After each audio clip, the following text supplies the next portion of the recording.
Testing tayo ng good na motor. So, bagong-bago pa lang yan.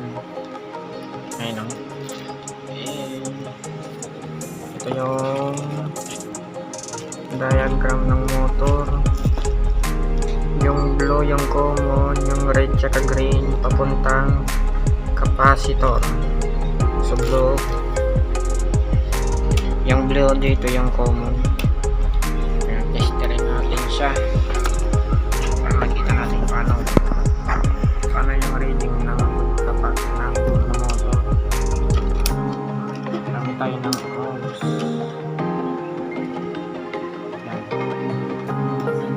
Sa ohms tayo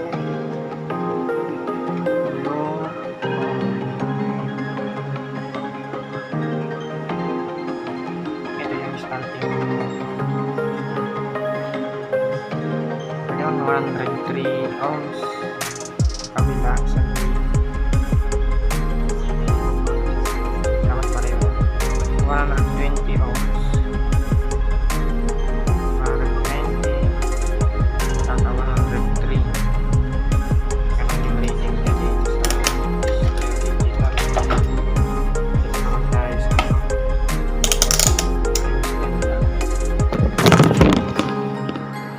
okay, dito naman tayo sa analog.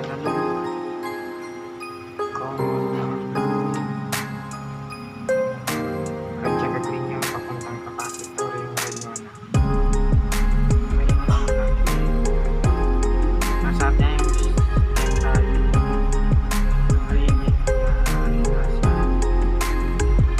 103 ohms dito sa kabila. Dito ay 125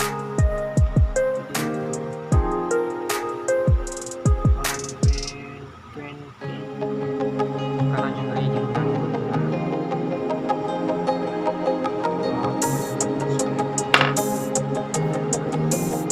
okay, dito naman tayo sa capacitor na apat yung wire.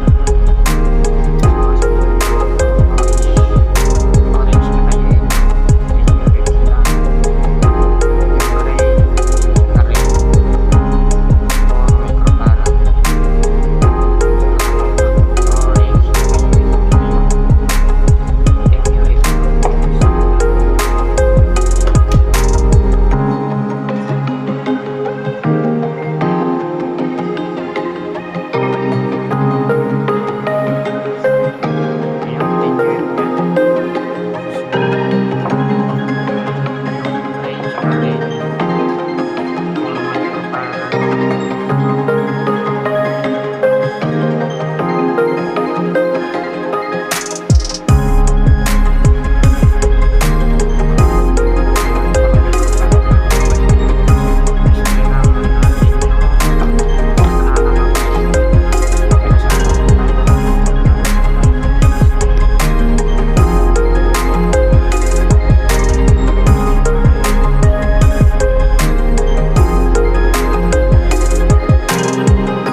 Orange na kayo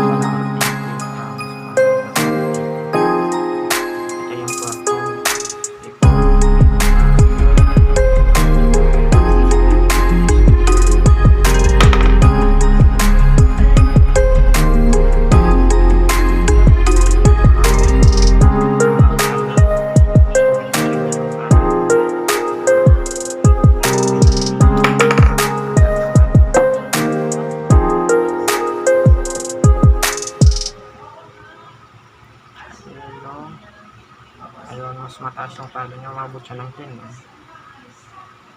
umabot siya ng 10 ayun, so okay ito, goods na yan. Sunod naman natin itong timer pagtetest nyan. Okay, sa spin timer na tayo, yan, gumagana na yan, gumagana na yung ating spin timer. Ayan, magsimula muna tayo sa initial na hindi natin active set ng timer. Ngayon nakaabang na yung dalawang test probe. Nakaset tayo ng 10K. Ayan. Ayun.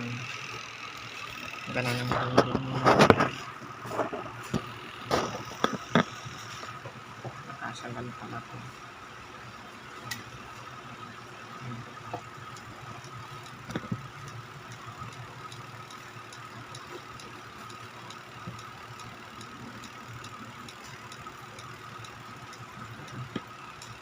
Tsaka dapat nagkadikit ng dalawang ano na yun, contact. Ibig yan. Minsan nakakakorobid ng engine mo, hindi na matay. Pag pinasok ko ng mga langgam, yan, sisira kung payunat natin. So yun lang mga ka-electronics.